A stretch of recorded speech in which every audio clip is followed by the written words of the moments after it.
নমস্কার সকল দর্শক বন্ধুদেরকে স্বাগত জানিয়ে শুরু করছি আজকের এই মুহূর্তের অনুষ্ঠান ডক্টর প্লাসের অনুষ্ঠান। বর্তমান প্রযুক্তির সঙ্গে সঙ্গে আমরা যেভাবে তালে তাল মিলিয়ে চলছি তাতে সৌন্দর্যের দিকটা একেবারেই বজায় রাখা কিন্তু আমাদের সকলের পক্ষে সম্ভব। মানে সাধ্যের মধ্যে আমাদের সৌন্দর্যের দিকটা বজায় রাখা আমাদের অনেকের ক্ষেত্রেই একেবারে একটা মিশন এবং তার পাশাপাশি ভিশনও বটে। সেক্ষেত্রে আমরা অনেকেই জানি যে আমাদের ফেস অর্থাৎ আমাদের মুখ কোথাও একটা গিয়ে আমাদের সে বিউটিটাকে রিফ্লেক্ট করে এবং সেখানে অন্যতম ভূমিকা পালন করে আমাদের স্মাইল। এবং স্মাইল যখন বলছি তার সঙ্গে দাঁতের একটা ওতপ্রোত সম্পর্ক থাকতেই হবে। সেক্ষেত্রে আমাদের বর্তমান সময় দাঁড়িয়ে ডায়েটারি হ্যাবিটস, লাইফস্টাইল এই সব কিছুর মধ্যে নানান সমস্যা আমাদের দাঁতের ক্ষেত্রে দেখা যায়। আবার অপরদিকে আরও বেশি করে নিজেদেরকে সুন্দর করে তুলতে আমরা অনেকেই নানান পদ্ধতির মধ্যে দিয়ে যাই। এই সকল বিষয়টা যখন আমাদের আমরা যখন একটা দোটানার মধ্যে রয়েছি সেই সময় আমাদের হাত ধরে কোথাও একটা গিয়ে নতুন প্রযুক্তি। আজকে এই দাঁত সংক্রান্ত বিষয় নানান টপিকের ওপর আমরা কথা বলবো, নানান বিষয়ের ওপর আমরা কথা বলবো এবং আজকের এই আলোচনায় আমার সঙ্গে যিনি রয়েছেন, অনেক দিন পর তাকে আবার আমাদের এই অনুষ্ঠানে পাওয়া, তার ব্যস্ততার মধ্যে থেকে কিছুটা সময় আমাদেরকে তিনি লেন্ড করেছেন বলা যেতে পারে। আমার সঙ্গে এই মুহূর্তে রয়েছেন বিশিষ্ট ডেন্টাল সার্জন ডক্টর সুমন্ত রয়। অনেক অনেক স্বাগত স্যার। নমস্কার সবাইকে। অনেক দিন পর এই অনুষ্ঠানে আপনার সঙ্গে পথ চলা এবং যেমনটা বললাম যে একটা ভীষণ ইম্পর্টেন্ট টপিকের ওপর আমরা আজকে কথা বলছি। প্রবাবলি একাধিক টপিক আজকে আমরা পাবো। একদম বেসিক থেকে শুরু করব। মানে বর্তমান সময় প্রযুক্তিগত দিক থেকে যদি আমরা ভাবি তাহলে নানান সমস্যা তো রয়েছে, সমাধানও রয়েছে। ভীষণ কমনলি যে পদ্ধতিগুলো ব্যবহার করা হয় তার মধ্যে ফিক্সেশন অফ টুথ ভীষণ কমনলি ইউজড হচ্ছে। বিষয়টা কি এবং কী কী কারণে কাজে লাগে এটা দিয়ে যদি আলোচনায় আসা যায়। একদম, আসলে ফিক্সেশন অফ টুথ তখনই প্রয়োজন পড়ে যখন কারো দাঁত না থাকে। এবারে এখনকার দিনে দাঁত না থাকাটা খুব স্বাভাবিক একটা বিষয়, কারণ আপনি যেমন প্রথমে ইন্ট্রোডাকশনে বললেন যে অনেকেই এখন অনেক কিছু বেভারেজ জাতীয় জিনিস খান যার ফলে দাঁত প্রথম থেকেই খারাপ থাকে এবং সেই দাঁত নষ্ট হয়ে যায় এবং তারপরে তারা নিজের অজান্তে দাঁতগুলো তুলে ফেলেন। অনেক সময় অনেকে জানেন না যে এই দাঁতকে ভেঙে থাকা অবস্থায় দাঁতও ঠিক করা যায়। এবার যারা সেটা না জেনে নিজের অজ্ঞানবশত সেটা তুলে ফেলেছেন তারা কি করবেন? তারা তো এখন ওই যতদিন পর্যন্ত সব দাঁত না উঠছে ততদিন পর্যন্ত দাঁত বাঁধা হতে পারবো না বা একটা খোলা পড়া দাঁত বাঁধিয়ে নেবো, এই বিষয়টার মধ্যে দিয়ে এখন মানুষ একদমই যেতে চান না। তো যার জন্য আমাদের এখানে সমস্ত রকম ট্রিটমেন্ট হয়, যেটা এখন খুবই প্রযুক্তিগত দিক দিয়ে খুবই উন্নত ধরনের টেকনোলজি সব বেরিয়েছে, যে যার মাধ্যমে আমরা দাঁত না থাকলেও সেই দাঁতকে ফিক্স করে দিতে পারি। এবার সেই ফিক্সেশনে অনেকগুলো টাইপ থাকে, যেমন আমরা ইমপ্লান্ট করি, আমরা ব্রিজ করি। ইমপ্লান্টের আবার বিভিন্ন রকম টাইপস রয়েছে, যেমন আমরা নর্মাল যেটা কনভেনশনাল মেথডে ইমপ্লান্ট করি সেক্ষেত্রে একটু 3-4 মাস টাইম লাগে। আবার ডে বাই ডে যেমন যেদিন দাঁত তোলো সেদিনকেও সঙ্গে সঙ্গে ইমপ্লান্ট করে দেওয়া যায়, সেক্ষেত্রে একটু খরচটা বেশি পড়ে। কিন্তু সব রকম ট্রিটমেন্টই করা যায়, এর সঙ্গে সঙ্গে ব্রিজও করা যায়। এবার যেখানে যেখানে দাঁত ফিক্সেশন করার জন্য ব্রিজের অপশানটা অ্যাভেলেবেল থাকবে সেটা ডক্টর আপনাকে বলে দেবেন যে কোন ক্ষেত্রে অ্যাভেলেবেল রয়েছে ব্রিজের অপশন, কোন ক্ষেত্রে ব্রিজ করা যাবে না। যদি ব্রিজের অপশন অ্যাভেলেবেল থাকে সেক্ষেত্রে ইমপ্লান্টের থেকে ব্রিজটা বেশি করা ভালো। আর যদি ব্রিজের অপশন অ্যাভেলেবেল না থাকে, কারণ ব্রিজের ক্ষেত্রে কিছু কিছু কিন্তু ড্রব্যাক রয়েছে। ড্রব্যাক বলতে সবসময় ব্রিজ করা যায় না। যদি ব্রিজ করা না যায় সেক্ষেত্রে কিন্তু আপনাকে ইমপ্লান্ট করতে হবে এবং ইমপ্লান্টের ক্ষেত্রে আপনি যে অপশনটা চান, যেটা আপনি 3 মাস পর 3-4 মাস পর আপনি ইমপ্লান্ট বসাতে পারেন, অথবা যেদিন আপনি দাঁত তুলছেন ওদিন ডে বাই ডেও বসাতে পারেন। এবার যার আগের থেকেই দাঁত নেই তার ক্ষেত্রে তো ডে বাই ডে প্রশ্নই নেই, তার ক্ষেত্রে নর্মাল কনভেনশনাল ইমপ্লান্ট হবে। এই হচ্ছে ফিক্সেশনের ব্যাপার। ফিক্সেশন করার সময় যে একদম সাধ্যের বাইরে খরচ তাও নয়। এখন মোটামুটি যত দিন যাচ্ছে ডে বাই ডে কিন্তু এটা গ্রো করছে এবং তার সঙ্গে সঙ্গে টেকনোলজি গ্রো করার সঙ্গে সঙ্গে আপনারা সবাই জানেন যে যত টেকনোলজি গ্রো করে তত খরচটাও কিন্তু মানুষের সাধ্যের মধ্যে চলে আসে, ফলে আস্তে আস্তে আস্তে আস্তে কিন্তু খরচটাও কিন্তু কমে যাচ্ছে। একদম তাই। মানে এই সব কিছুর মধ্যে কোথাও একটা গিয়ে সাধ্যের মধ্যে আমাদের সুস্থ থাকা এবং আরও সুন্দর নিজেকে রাখা, এই সব কিছু অনেকটাই স্বাভাবিক এবং সজীব হয়ে যাচ্ছে, অনেক সহজ হয়ে যাচ্ছে আমাদের জীবনযাপনের সঙ্গে। আমরা ব্রেকেজ নিয়ে কথা বলছি, আমরা দাঁতের প্রসঙ্গে যখন রয়েছে সেক্ষেত্রে বেশ কিছু কারণ নিয়ে যদি আলোচনা করা যায় স্যার, যে কী কী কারণে এই সমস্যাটা সাধারণত দেখা যায়, যাতে এই সমস্যাটাকে একটু হলেও প্রিভেন্ট করা সম্ভব। আসলে আমি প্রথমেই যেমন বললাম যে দাঁত যখন থাকে না, কেন দাঁত থাকে না, তার কারণ দাঁতে ক্যাভিটি হয়, দাঁত ভেঙে যায়, মানুষ তখন না বুঝে দাঁতটাকে তুলে নেয়। কারণ প্রথম কথা দাঁতের ব্যথাতে কষ্ট পায় এবং ব্যথাটা কোনো রকম ওষুধ খেয়ে কমিয়ে নিয়ে সঙ্গে সঙ্গে দাঁতটাকে তুলে ফেলে। কিন্তু পরবর্তীকালে এটা বোঝে না যে ওই দাঁতটা যে তুলে ফেললো তার ফলে পাশের যে দাঁতগুলো রয়েছে সেগুলোর উপর কিন্তু প্রেশার পড়বে। যখন পাশের দাঁতগুলোর উপর প্রেশার পড়বে তখন পাশের দাঁতগুলো আস্তে আস্তে নষ্ট হবে, কারণ পাশের দাঁতকে ন্যাচারালি তার নিজস্ব কিছু কাজ রয়েছে এবং তার সঙ্গে সঙ্গে যে দাঁতটা তোলা হলো তার কাজটাও তাকে করতে হচ্ছে, ফলে তার উপর ডবল প্রেশার পড়ে যাচ্ছে। এর ফলে সেটাও তাড়াতাড়ি নষ্ট হবে। এই জন্য তাড়াতাড়ি একটা দাঁত তুললে তাড়াতাড়ি আবার পাশের দাঁতও নষ্ট হতে শুরু করে। এইগুলো যদি কেউ না চায় তাহলে তাকে কী করতে হবে, তাকে দাঁতটা বেঁচে থাকা অবস্থায় দাঁতটা ট্রিটমেন্ট করাতে হবে। তার মানে দাঁতটা না তুলে ট্রিটমেন্ট করাতে হবে, যেটা আপনি বললেন যে দাঁতের ব্রেকেজ। ব্রেকেজ, দাঁত ধরুন ক্যাভিটি হয়ে বা যে কোনো কারণে হোক বা ধাক্কা লেগে হোক, ট্রমার কারণে হোক ভেঙে গেছে। এবার সেক্ষেত্রে ভাঙাটা অনেক রকমভাবে ভাঙতে পারে, মানে অল্প ভাঙতে পারে, বেশি ভাঙতে পারে, আবার ভেঙে মাটির সাথে মিশেও যেতে পারে। সেটা ক্ষয়ের জন্য হতে পারে, যে কোনো ট্রমা বা কোনো ধাক্কা বা ক্যাভিটির কারণে ভেঙে গিয়েও হতে পারে। এবার দাঁত যদি ক্ষয় হয়, যদি ম্যাসিভ ব্রেকেজটা হয়, মানে ম্যাসিভ ব্রেকেজ বলতে আমি বলতে চাইছি ধরুন মাড়ির লেভেল থেকে হয়তো মাড়ির লেভেলে দাঁতটা ভেঙে গেছে, অথবা মাড়ির লেভেল থেকে সামান্য একটু রয়েছে, বাকিটা ভেঙে গেছে, সেক্ষেত্রে কী করা যায়? সেক্ষেত্রে আমরা বিভিন্ন রকম ট্রিটমেন্ট করি, তার মধ্যে পোস্ট অ্যান্ড কোর ট্রিটমেন্ট ভীষণভাবে জনপ্রিয়। পোস্ট অ্যান্ড কোর ট্রিটমেন্ট করে দাঁতটাকে যে ভেঙে যাওয়া দাঁত পুরোটা ডেভেলপ করে তার উপর দিয়ে আমরা সুন্দরভাবে দাঁতটাকে আবার আগের মতো করে দিতে পারি, একদম অ্যাজ ইট ইজ, যেমন ন্যাচারাল দাঁত ওনার আগে ছিল, ভেঙে যাওয়ার আগে ছিল, সেরকম দাঁতে কিন্তু আবার হয়ে যাবে। এবং সেই দাঁতে যদি মানুষ এটা ভাবে যে আমি দাঁত করবো, বোধহয় এটা একটা জাস্ট ফর শো, বিউটিফিকেশনের জন্য, কিন্তু আমি ওই দাঁতে কিছু কাজ করতে পারবো না, একদমই ভুল ধারণা। ওই দাঁত দিয়ে আপনি ন্যাচারাল দাঁতে যা যা কাজ করতেন, মানে ওই দাঁতটা যা যা কাজ ছিল ন্যাচারাল দাঁত থাকা অবস্থায়, সেই কাজে আপনি দাঁত দিয়ে করতে পারবেন। সে আপনি যে কোনো খাবার খাওয়া বলুন বা যাইভাবে, যে মানে স্মাইলের জন্য বলুন, সামনের দাঁত হলে স্মাইলের জন্য ইম্পর্টেন্ট, পেছনের দাঁত হলে খাবার চেবানোর জন্য ইম্পর্টেন্ট, সব কিছু আপনি কিন্তু করতে পারবেন। ওই ভেঙে যাওয়া দাঁত থেকেও আমরা ডেভেলপ করে আবার আগের মতন তৈরি করে দিতে পারবো। একটা ভীষণ কমন প্রশ্ন আমাদের অনেকেরই মনে ইতিমধ্যে নিশ্চয়ই উঁকি মারবে, কারণ বিশেষ করে উঁকি দেবে তার একটা অন্যতম কারণ হচ্ছে এই প্রসঙ্গে নানান ধারণা কাজ করে। অনেকের মনে প্রশ্ন আসে যে এই ক্ষেত্রে লংজিভিটি কীরকম হবে, আমরা যে পদ্ধতিগুলোর কথা বললাম সেক্ষেত্রে লংজিভিটিটা ঠিক কীরকম? আমি ওইটাই বলছিলাম যে লংজিভিটি কিন্তু একদম অনেক দিন পর্যন্ত, মানে আমরা এটাকে লং লাইফ বলি, অ্যাকচুয়ালি লং লাইফ মানে 14-15 বছর তো মিনিমাম ধরুন, তারপরে তার বেশিও থাকতে পারে, যত্নের উপর নির্ভর করছে। যেমন আমাদের সবার না দাঁত 6 বছর বয়স থেকে ওটা শুরু করে, এক একটা দাঁতের এক এক রকম বয়স থাকে, কিন্তু মিনিমাম 6 বছর বয়স থেকে দাঁতটা শুরু করে পার্মানেন্ট দাঁত। কিন্তু দেখবেন কারো ওর 6 বছর বয়সে দাঁতটা উঠেছিল, সে দাঁতটা হয়তো 10 বছর কি 15 বছর বয়সে ক্যাভিটি হয়ে নষ্ট হয়ে গেল। কারো ক্ষেত্রে দেখবেন আমৃত্যু দাঁতটা থাকছে। তো এক্ষেত্রেও তাই যত্নের উপর ডিপেন্ড করে। এক্ষেত্রেও তাই আপনি যখন ফিক্সটা করবেন বা দাঁত ভেঙে যাওয়া দাঁতটা ঠিক করবেন, পোস্ট অ্যান্ড কোর ট্রিটমেন্ট করে আগের মতন করবেন, তখন কিন্তু আপনাকে যত্ন নিতে হবে দাঁতটা, ন্যাচারাল দাঁতের মতোই যত্ন। মানে এরকম নয় যে আপনি একটা ট্রিটমেন্ট করেছেন বলে আপনাকে বেশি ওর জন্য স্পেশাল কোনো কেয়ার নিতে হবে, একদমই না। নর্মাল দাঁতের ন্যাচারাল দাঁতের ক্ষেত্রে যা যা আপনি কেয়ার নেন সেম কেয়ার নেবেন, এবং একই রকমভাবে কেয়ার নিয়েও কিন্তু দাঁতটাকে আপনি সারা জীবন বাঁচিয়ে রাখতে পারেন। এটা সম্পূর্ণ ডিপেন্ড করছে যত্নের ওপর, যে যেরকম যত্ন করবে তার সেরকম থাকবে। তবে এটুকু বলাই যায় 10-15 বছর তো দাঁতটা থাকবেই। একদম, মানে সত্যি কথা বলতে এই প্রসঙ্গে একটা কথা ভীষণ বোধহয় প্রাসঙ্গিক। এখন যত্ন নেওয়ার সেই সময় এবং সুযোগ দুটোই বোধহয় অনেক মানুষের ক্ষেত্রে ভীষণ কমে গেছে। আমরা খুব একটা ওই যে আমরা খুব প্রচলিত একটা কথা আছে না যে দাঁত থাকতে দাঁতের মর্ম বুঝি না, ভীষণভাবে প্রাসঙ্গিক আমাদের অনেকের ক্ষেত্রে। কারণ টুয়াইস আ ডে যে ব্রাশ করার এবং সবথেকে বড় কথা ব্রাশ করার ইটসেলফ যে একটা টেকনিক রয়েছে সেটাই অনেক মানুষ খুব একটা জানেন না। এবং আমাদের এখন বর্তমান সময়ে যে প্রসঙ্গটা বারবার চলে আসছে আজকের অনুষ্ঠানের মধ্যে দিয়ে, এবং একের পর এক যে পর্বগুলো আমরা সাধারণত আপনাদের সামনে তুলে ধরি তার মধ্যে দিয়ে, যে প্রযুক্তিগত দিক থেকে আমরা ভীষণভাবে উন্নত মানের হয়েছি, এবং তার পাশাপাশি উন্নত মানের চিকিৎসা পদ্ধতি এবং মানে সমস্যাকে নির্ণয় করার পদ্ধতিও কিন্তু চলে এসেছে। সেক্ষেত্রে আপনারা কোথাও একটা গিয়ে সুস্থ এবং সজীব সহজ জীবনযাপন করার জন্য হাত ধরতে পারেন ডক্টর প্লাসে। ডক্টর প্লাস কিন্তু আপনাদের পরিষেবায় সবসময় রয়েছে সদা প্রস্তুত, এবং সেখানে আপনারা পেয়ে যাবেন ডক্টর রয়কে। প্রতিদিন পাচ্ছেন 12 PM অনওয়ার্ডস, অর্থাৎ দুপুর 12টা থেকে আপনারা পাচ্ছেন, এবং বাই কনসালটেশন বলুন, বাই অ্যাপয়েন্টমেন্ট আপনারা পেয়ে যাবেন ওনাকে ডক্টর প্লাসে, বিরাটি মিনি বাস স্ট্যান্ডের ঠিক অপোজিটে প্রতিদিন। এবং ডক্টর প্লাস ইটসেলফ কিন্তু খোলা থাকছে সকাল 10টা থেকে রাত 9টা পর্যন্ত প্রতিদিন। সুতরাং আপনাদের যদি কোনো রকম সমস্যা থেকে থাকে, শুধুমাত্র ডেন্টিস্ট বা ডেন্টাল ওরিয়েন্টেড কোনো সমস্যা নেই, যে কোনো সমস্যা, ডেন্টাল ওরিয়েন্টেড সমস্যার জন্য ডক্টর হয়তো থাকছেনই, কিন্তু এছাড়াও যদি আপনাদের কোনো রকম পরামর্শ নেবার হয়, আপনাদের যদি সুস্থ স্বাভাবিক জীবন, সুন্দর জীবন যাপনের জন্য মনে হয় যে কারোর পরামর্শ নেওয়া প্রয়োজন, বিশেষজ্ঞের প্রয়োজন, তাহলে ডক্টর প্লাসের হাত কিন্তু আপনাদের ধরতে হবে। স্যার, বর্তমান সময়ে এই ডেন্টিস্ট এবং ডেন্টাল ফিল্ড রিলেটেড মানে মেডিকেল পার্সপেক্টিভ থেকে আরও একটা ভীষণ কমন এবং প্রচলিত শব্দ বারংবার ভেসে আসছে, তা হচ্ছে অর্থোডন্টিক্স। বিষয়টা কি? আসলে অনেকের দাঁত না উঁচু নিচু এলোমেলো আঁকা বাঁকা থাকে। এবার তাদের ক্ষেত্রে যেটা প্রবলেম হয়, তাদের ক্ষেত্রে তো একটু স্মাইলের প্রবলেম হয়, অবশ্যই হয়। এবং দাঁত উঁচু থাকার কারণে ন্যাচারালি যে মাড়িটা সেটা উঁচু হয়ে যায়, ঠোঁটটা অনেক সময় অনেকের ঠোঁট ক্লোজ হয় না, এরকম বিভিন্ন রকম প্রবলেম থাকে। অনেকের উপরের পাটির দাঁতটা নিচের পাটির ঠোঁটের ভেতর দিকে গিয়ে ধাক্কা খায়, যার ফলে মাঝে মাঝে কেটে যায়, এবং অনেক রকম প্রবলেম সম্মুখীন হতে হয় অনেক রকম। তো সেই জন্য সেইগুলো ক্ষেত্রে ঠিক করতে হয়। এবং সবথেকে বড় যে প্রবলেমটা হয় সেটা হচ্ছে স্মাইল। যখনই কেউ হাসে বা কথা বলে তখন যদি দাঁত উঁচু থাকে এবং মাড়িটা ন্যাচারালি উঁচু থাকে, সেক্ষেত্রে স্মাইলে কিন্তু ভীষণ প্রবলেম হয়, দেখতে খারাপ লাগে। তো সেই জন্য মানুষকে এটা ঠিক করতে হবে, করতেই হবে, সেটা কোনো অপশানও নেই।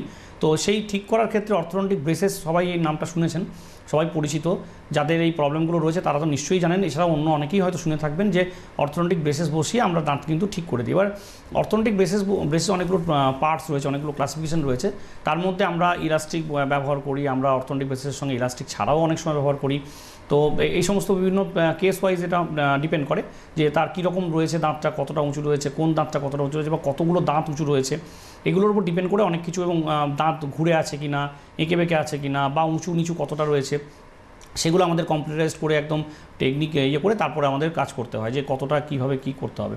মোটামুটি 1.5 থেকে 2 বছর মতন টাইম লাগে ব্রেসেস বসাতে গেলে। এবং কিছু কিছু ক্ষেত্রে এরকম আমরা দেখেছি যে দাঁত তুলতে হয়। তো অনেক সময় অনেক পেশেন্ট রাজি হন না যে আমাদের ন্যাচারাল দাঁত আমরা কেন তুলে দেবো।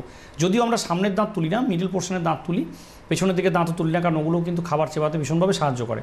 তো সামনের এবং একদম পেছনের যে মাড়ির দাঁতগুলো, এগুলো বাদ দিয়ে মিডল পোর্শনে যে দাঁতগুলো থাকে, এগুলোর মধ্যে আমরা একটা করে দাঁত তুলি। কিন্তু অনেক সময় অনেক পেশেন্ট রাজি হন না যে আমরা ন্যাচারাল দাঁত তুলবো না। সেক্ষেত্রেও কিন্তু এখন খুব অ্যাডভান্স টেকনোলজির ট্রিটমেন্ট বেরিয়ে গেছে অর্থোডন্টিক ব্রেসেসের ক্ষেত্রে, যেখানে কিন্তু একদম দাঁত না তুলেও ট্রিটমেন্ট করে দেওয়া যায়, যেখানে আমরা ন্যাচারাল স্মাইল একদম ফিরে পেয়ে যাব। তো ফলে কোনো চিন্তার কোনো কারণ নেই। এখন কিন্তু উঁচু নিচু দাঁত বা এলোমেলো দাঁত থাকাটা কোনো সমস্যাই নয়। একদম, মানে স্মাইল, মানে আমরা যেটাকে আমরা সাধারণত বলে থাকি যে স্মাইল আমাদের ফেসকে আরও বেশি করে গ্লোয়িং, সেই গ্লোয়িং ভাবটা আরও বেশি করে প্রকাশ করে। সেক্ষেত্রে আপনাদের আর কোনো চিন্তাই থাকছে না। ডক্টর প্লাস রয়েছে এবং তার পাশাপাশি ডক্টর রয়ও রয়েছে, এবং যখন তিনি রয়েছেনই তখন আরও একটা বিষয়, মানে ওই যে অনেক সংশয় কাজ করে, সেই সংশয়ের থেকেই একটা প্রশ্ন আপনার কাছে রাখবো। এই সংক্রান্ত বিষয়ে অনেকের মনে প্রশ্ন থাকে যে কোনো রকম কমপ্লিকেশন বা রিস্ক কি সেই অর্থে আসতে পারে, বিশেষ করে খাওয়া দাওয়ার ক্ষেত্রে, since it's a long process, অনেক বহু দিন ধরে চলে। না, অর্থোডন্টিক ব্রেসেসের ক্ষেত্রে আমি যেটা বললাম যে কিছু কিছু ট্রিটমেন্ট এরকম আছে যে বহুদিন ধরে চলে, আবার কিছু কিছু আজকাল অর্থোডন্টিকের আন্ডারেই পড়ছে, যদিও সেটা ব্রেসেস বসিয়ে যদিও সেটা নয়, এবং সেটা টাইমও অনেক কম লাগে, আর এখানে কোনো এজ লিমিটও নেই। যেমন অর্থোডন্টিক ব্রেসেসের ক্ষেত্রে সবাই জানেন যে এটা একটা এজ বার রয়েছে, পার্টিকুলার সার্টেন একটা এজের পর কিন্তু ট্রিটমেন্ট হয় না। কিন্তু আমাদের এখানে ইস্টার্ন জোনের মধ্যে প্রথম এমন ট্রিটমেন্টও আছে যেটা বিগত 10 বছর ধরে সাকসেসফুলি চলছে, সেটা মাধ্যমে কিন্তু 2 মাসের মধ্যেই ট্রিটমেন্ট করে দেওয়া যায়।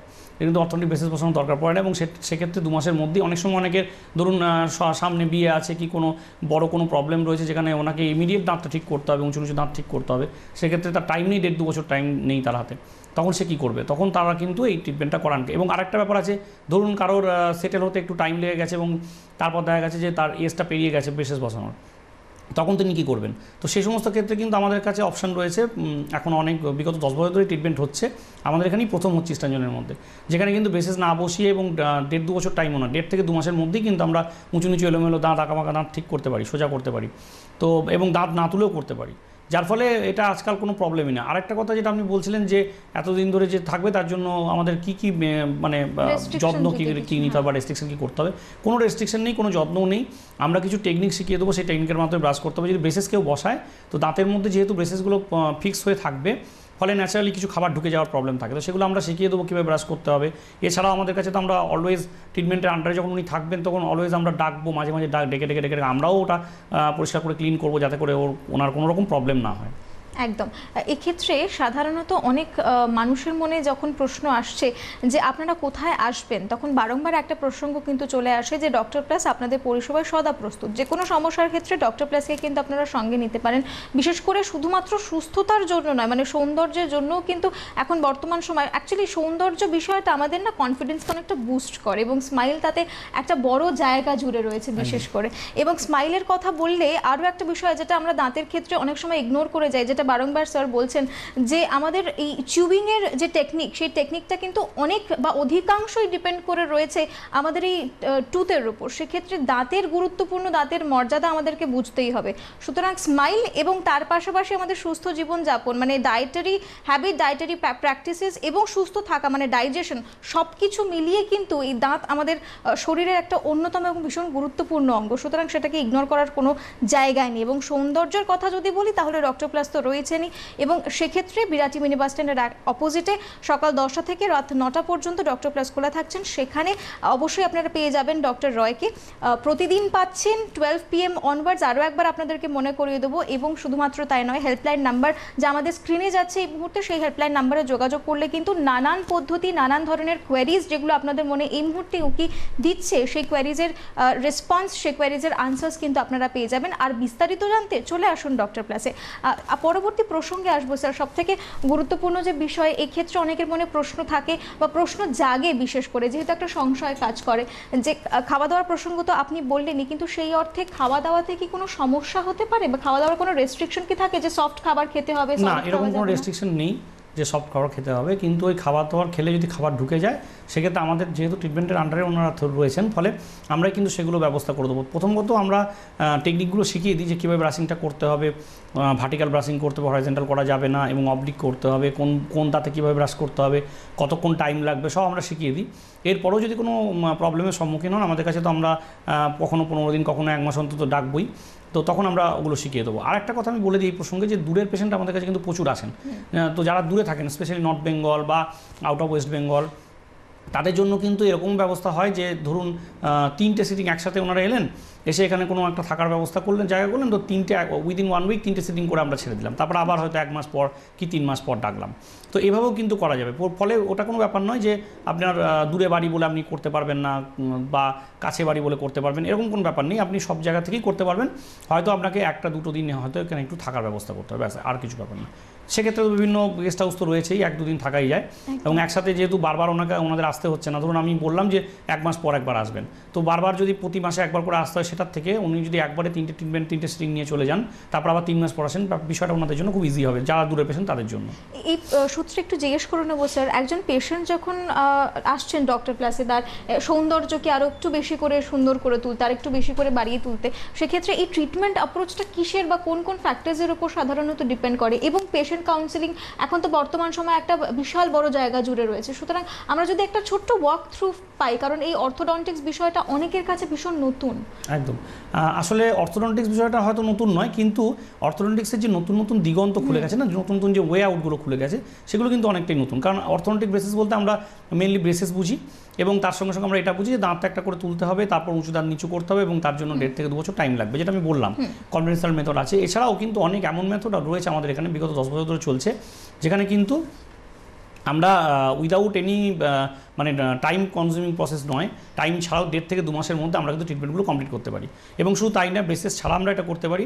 ফলে আমাদের এখানে সমস্ত রকম এবং যত রকম পদ্ধতিতে এটা করা যায়, নতুন নতুন দিগন্ত যত খুলেছে, নতুন নতুন সব কিছু আমরা কিন্তু এটা করতে পারবো এই নতুন ট্রিটমেন্টের মাধ্যমে, নতুন পদ্ধতির মাধ্যমে। এবং এখান থেকে পেশেন্ট কাউন্সেলিংয়ের যে ব্যাপারটা বলেন, আমি আপনাকে একটু আগেও বলছিলাম যে পেশেন্ট কিন্তু ম্যাক্সিমাম ক্ষেত্রে এটাই চায় যে 1.5 থেকে 2 বছর ওয়েট না করে 1.5 থেকে 2 মাস, বা অনেকের হয়তো অনেক তাড়াতাড়ি দরকার, বিয়ে ঠিক হয়েছে কি অন্য কিছু প্রবলেম আছে যার জন্য তাড়াতাড়ি থেকে করতে হবে ট্রিটমেন্টটা, সেটাও কিন্তু অনেক সময় অনেকে চায়। তো সেটাও আমাদের এখানে হয়ে যায়, বিগত 10 বছর ধরে এটা আমাদের এখানে হচ্ছে।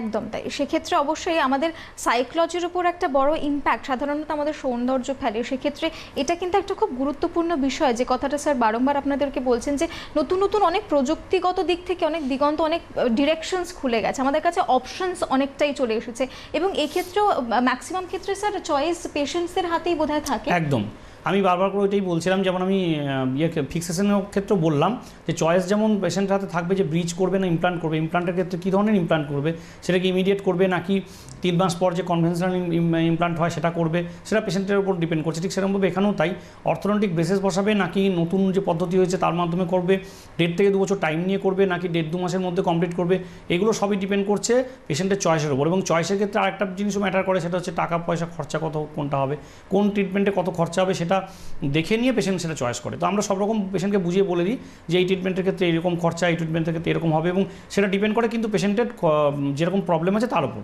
এমন নয় যে প্রত্যেক পেশেন্টের ক্ষেত্রে একই রকম ট্রিটমেন্ট হবে এবং একই রকম খরচ হবে, তা কিন্তু নয়। প্রত্যেক পেশেন্টের ক্ষেত্রে যেমন দাঁতের কন্ডিশন আলাদা, সেরকমভাবে কতগুলো দাঁত ইনভলভ রয়েছে, দাঁতগুলো কীরকম পজিশন রয়েছে, কতটা রোটেশন রয়েছে, কতটা উপরে রয়েছে, এগুলো সব দেখে সেই মতন ট্রিটমেন্ট হয়, এবং সেই মতন আমরা সমস্ত ওয়েগুলো বলে দিই যে এই পদ্ধতির মাধ্যমে আপনারা করতে পারবেন ট্রিটমেন্ট, এবং এই পদ্ধতিতে এত টাকা খরচা খরচা হবে, এই পদ্ধতিতে এত টাকা খরচা হবে, তো এবং এতদিন টাইম লাগবে এই পদ্ধতিতে, ওই পদ্ধতিতে এতদিন টাইম লাগবে, এবং এবার এগুলো সব বলে দেওয়ার পরে পেশেন্টের উপর ডিপেন্ড করে যে তিনি কোন পদ্ধতিটা চয়েস করবেন। একদম তাই। এবং এই ক্ষেত্রে 3D ইমেজের যে টেকনোলজি এখন বর্তমান সময়ে এসেছে সেটা কতটা গুরুত্বপূর্ণ ভূমিকা পালন করে? অবশ্যই গুরুত্বপূর্ণ, কারণ কেউ যখন কোনো ট্রিটমেন্ট করাবেন তখন তিনি অবশ্যই এটা জানার চেষ্টা করেন যে আমার আফটার ট্রিটমেন্ট এটা কীরকম দেখতে লাগবে। এবার যেহেতু বিফোর ট্রিটমেন্ট আমরা দেখেই নিচ্ছি যে উনি কেমন আছেন, উনি তো আমরা ছবিও তুলে নিই, আমরা কম্পিউটারাইজড করে ওনাকে দেখিয়েও দিই যে এই আপনার মুখের মাপ, এই আপনার এইভাবে আছে এখন পরিস্থিতি, এবং পরবর্তীকালে কী হবে আফটার ট্রিটমেন্ট সেটা আমরা বলে দিই। এবং সেক্ষেত্রে 3Dটা ভীষণভাবে কাজ করে, কারণ 3D ইমেজ হলেই একটা মানুষ বুঝতে পারবে যে আমার আফটার ট্রিটমেন্টে কীরকম আমি নিজেকে দেখতে পাবো কীরকমভাবে। তো বিফোর ট্রিটমেন্ট এবং আফটার ট্রিটমেন্ট জিনিসটা যদি মানুষের কাছে ক্লিয়ার না থাকে, তো সেক্ষেত্রে ট্রিটমেন্টে অনেক রকম প্রবলেম, আমাদের ক্ষেত্রে অনেক রকম প্রবলেম দেখা দেয়, ঠিকমতো বোঝাতে পারি না আমরা। একদমই তাই। এবং এক্ষেত্রে বোধহয় সবথেকে গুরুত্বপূর্ণ বিষয় যে আমাদের এক্সপেকটেশন মিট করা, একজন ক্লায়েন্ট হিসেবে বলবো না, একজন পেশেন্টের এক্সপেকটেশন মিট করা একটা বড় চ্যালেঞ্জ এই ক্ষেত্রে। এবং সেই এক্সপেকটেশনের জন্যও কিন্তু কোথাও একটা গিয়ে এই কাউন্সেলিংটা খুব ইম্পর্টেন্ট। মানে একজন পেশেন্ট কি চাইছেন, আমি এক্স্যাক্টলি পেশেন্ট অর্থে এটা তো কোনো সেই অর্থে অসুস্থতা নয়, কারোর ক্ষেত্রে যদি ট্রমা হয় তাহলে ব্যাপারটা আলাদা, কারোর ক্ষেত্রে সমস্যা থাকলে হয়তো ব্যাপারটা আলাদা, কিন্তু যদি এটা শুধুমাত্র বিউটিফিকেশনের পারপাসে হয় তাহলে সেই ক্ষেত্রে পেশেন্ট শব্দটা হয়তো সেই আক্ষরিক অর্থে যায় না, কিন্তু তবুও মানে যদি আমরা টেকনোলজির হিসেবে বা ট্রিটমেন্টের হিসেবে ভাবি তাহলে পেশেন্টই সেই অর্থে বলছি আর কি। তো একজন পেশেন্টের সঙ্গে কাউন্সিলিং করে তার এক্সপেকটেশন বোঝা এবং তারপর সেই স্ট্র্যাটেজিগুলোকে ফ্রেম করা, মানে এটা একটা লম্বা প্রসেস। এবং কোথাও একটা গিয়ে সত্যি আমরা সকলেই ভীষণ গর্বিত যে আমাদের এখানেই প্রথম কোথাও একটা গিয়ে এই ধরনের পদ্ধতি দেখা যাচ্ছে, তাই না স্যার? শুধু তাই নয়, আমি যেটা আপনাকে বারবার বললাম, আমাদের ক্ষেত্রে বিষয়টা খুব ইজি হয়ে যায়, কারণ আমরা যখন সমস্ত কিছু ওয়ে আউটগুলো বলে দিই পেশেন্টকে, বা ওনাকে বলে দিই যে আপনার এই প্রবলেম রয়েছে এবং এইভাবে ঠিক করা যাবে, এবং এই পদ্ধতিতে এতদিন টাইম লাগবে, এত খরচ হবে, এবং তারপরে আমাদের ক্ষেত্রে ব্যাপারটা ইজি হয়ে যায়, কারণ বাকি ডিসিশন কিন্তু ওনারা নিজেরাই নেন, যার ফলে আমরা বিষয়টা সব ওনাদেরকে বোঝাতে পারি। আমাদের ক্ষেত্রে বিষয়টা ভীষণ ইজি হয়ে যায়, এবং আমাদের ক্ষেত্রে ভালোও লাগে যে আমাদেরকে আগের থেকে ট্রিটমেন্টের ব্যাপারে করতে হচ্ছে না, আমরা কিন্তু সব বুঝিয়ে বলে দিচ্ছি যে এইরকম ট্রিটমেন্ট হবে, এরকম আপনাকে দেখতে লাগবে, এরকম খরচ হবে, এরকম সময় লাগবে, বাকিটা ওনারা নিজেরাই ঠিক করে নিচ্ছেন যে আমরা কোন পদ্ধতিতে যাবো। ওনার যেরকম ডিমান্ড রয়েছে, উনি যেরকম চান, যেরকম সময়ের মধ্যে কমপ্লিট করতে চান, যেরকম টাকা খরচ উনি চান যে আমার এরকম টাকার মধ্যে আমি চাই, এরকম সময়ের মধ্যে চাই, সেরকমভাবে উনি নিজের ইয়েগুলো সাকসেসফুলভাবে উনি ট্রিটমেন্টটা করিয়ে নেন। একদম। কিন্তু এই ক্ষেত্রে কোথাও একটা গিয়ে বোধহয় পেশেন্স এবং কমপ্লায়েন্সটা খুব ইম্পর্টেন্ট। মানে যেহেতু বহু ক্ষেত্রে দীর্ঘ সময় ধরে ট্রিটমেন্ট চলে, সেক্ষেত্রে কমপ্লায়েন্সটা থাকে এবং কনসিস্টেন্ট থাকাটা খুব দরকার। একদমই তাই। সেক্ষেত্রে অবশ্যই মনে রাখতে হবে যে কোনো সমস্যা হোক সেক্ষেত্রে অবশ্যই ডক্টর প্লাস রয়েছে, বা বিশেষ করে যদি সৌন্দর্যকে বৃদ্ধি করার কথা আমরা বলি তাহলেও কিন্তু ডক্টর প্লাসকে আপনারা সঙ্গে নিতে পারেন। শুধুমাত্র ডেন্টাল পার্সপেক্টিভ থেকে বলছি না, বা অর্থোডন্টিক্যাল যে প্রবলেমসগুলো রয়েছে সেই পার্সপেক্টিভ থেকে বলছি না। আসলে সমস্যাটা হচ্ছে যে প্রবলেম হলেই তার সমাধান খুঁজতে হবে এমনটা নয়। বিশেষ করে আমরা যদি আমাদের কনফিডেন্সকে বুস্ট করার জন্য, আমাদের স্বাভাবিক জীবনকে আরও বেশি সুন্দর করে তোলার জন্য এবং আমাদের জীবনটাকে অনেক বেশি সহজ করে তোলার জন্য চেষ্টা করি, তাহলে সেই চেষ্টায় কিন্তু অবশ্যই ডক্টর প্লাসকে আপনারা পাশে পাবেন। আরও একবার আপনাদেরকে মনে করিয়ে দেবো যে ডক্টর প্লাস কিন্তু প্রতিদিন খোলা থাকছে সকাল 10টা থেকে রাত 9টা পর্যন্ত প্রতিদিন। এবং সেখানে আজকে যেমন আমরা পেয়ে গেছি, অনেক দিন পর আজকে আমরা পেয়ে গেলাম ডক্টর রয়কে, আপনারাও কিন্তু পাবেন, প্রতিদিন পাবেন আপনারা ডক্টর রয়কে ডক্টর প্লাসে। এবং সেক্ষেত্রে আপনাদের কিন্তু অ্যাপয়েন্টমেন্ট নিতে হবে। আমাদের স্ক্রিনে যে নাম্বার রয়েছে হেল্পলাইন নাম্বার, সেই হেল্পলাইন নাম্বারে যোগাযোগ করতে পারেন। এবং তার পাশাপাশি যদি কোনো রকম পরামর্শ চান তাহলে সরাসরি চলে আসতে পারেন বিরাটি মিনি বাস স্ট্যান্ডের অপোজিট। স্যার, বর্তমান সময়ে দাঁড়িয়ে যারা এই সকল ট্রিটমেন্টের মধ্যে দিয়ে যাওয়ার কথা ভাবছেন এবং যারা একটা সংশয় রয়েছেন, তাদের জন্য আপনার তরফ থেকে যদি কোনো বার্তা থাকে, কারণ আমরা প্রায় শেষ প্রান্তের দিকে এগোচ্ছি আস্তে আস্তে। বার্তা বলতে ওই যে আমি যেটা বারবার করে বললাম যে আপনারা নিশ্চিন্তভাবে আপনারা এখানে আসুন, এবং ট্রিটমেন্ট করার আগে আপনাদের এমন নয় যে আপনাদের প্রথমেই ট্রিটমেন্ট শুরু করতে হবে।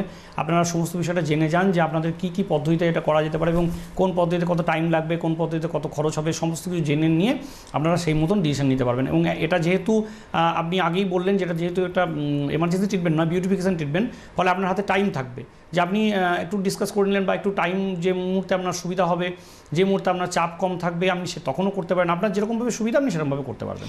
একদম স্যার, এই প্রসঙ্গে একটা ছোট্ট প্রশ্ন অবশ্যই রাখবো, কারণ বিউটিফিকেশনকে অনেক সময় আমরা ভীষণ নিজেদের মতো করে কাস্টমাইজ করে নিই, এবং একটু আগে আপনি যে প্রসঙ্গে কথাটা বললেন যে আমরা এখন পার্সোনালাইজড ট্রিটমেন্টে বেশি বিশ্বাস করি, মানে ডাক্তারের ওপর ডাক্তারই এক্ষেত্রে একেবারেই চলবে না। সুতরাং অনেকে যদি নিজেদের এই কাউন্সিলিংয়ের পর, মানে পেশেন্ট কাউন্সিলিংয়ের পরেও যদি মাঝখানে কোনো কারণে যদি ব্রেক হয়ে যায় সেই ট্রিটমেন্ট প্ল্যানে, তাহলে সেক্ষেত্রে কি কোনো সমস্যা আসতে পারে? বা যদি নিজেরা নিজেদের মতো করে কখনো নিজেদের স্কেডিউলটাকে সাজিয়ে নেন বা কনসিস্টেন্সির অভাব হয়, তাহলে কি সেই ক্ষেত্রে সমস্যা কিছু হবে না। তবে এটা ঠিক যে যেহেতু এটা একটু ডিলে হয়ে গেল এবং ডিউরেশনটা যেহেতু ট্রিটমেন্টে বেড়ে গেল, তারপরে ওনাকে আবার একটা কিংবা দুটো সিটিং এক্সট্রা দিতে হবে, এবং শুধু একটা কিংবা দুটো সিটিং যেমন এক্সট্রা দিতে হবে তেমনি খরচটা একটু বেশি হয়ে যাবে, এটাই ব্যাপার, আর কোনো প্রবলেম না। যদি অনেকে ধরুন অনেক সময় অনেকের অনেক প্রবলেম থাকে, যেমন আমাদের কাছে কিছুদিন আগে এই প্রসঙ্গে একটা কথা বলি, কিছুদিন আগে একটা পেশেন্ট এসেছিলেন যার একটু ওই ফটোশ্যুট ছিল, তো 6 মাস উনি আসতে পারেননি ট্রিটমেন্টের মাঝখানে, তো ওনার দুটো সিটিং এক্সট্রা লেগেছিল 6 মাস পর যখন উনি নতুন করে এলেন, কারণ ওই 6 মাসের মধ্যে ওনার যেহেতু ট্রিটমেন্টটা কমপ্লিট হয়নি,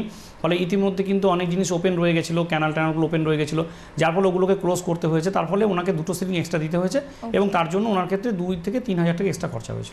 একদম তাই। অতএব কোথাও একটা গিয়ে সুস্থ স্বাভাবিক জীবন এবং সুন্দর জীবন যাপন করতে পরামর্শ অবশ্যই দরকার, সুতরাং ডক্টর প্লাসকে সঙ্গে নিতেই হবে আপনাদের। আজকের মতো সময় শেষ, অসংখ্য ধন্যবাদ স্যার এতটা সময় দেওয়ার জন্য। ধন্যবাদ আপনাদের সকলকে, নমস্কার।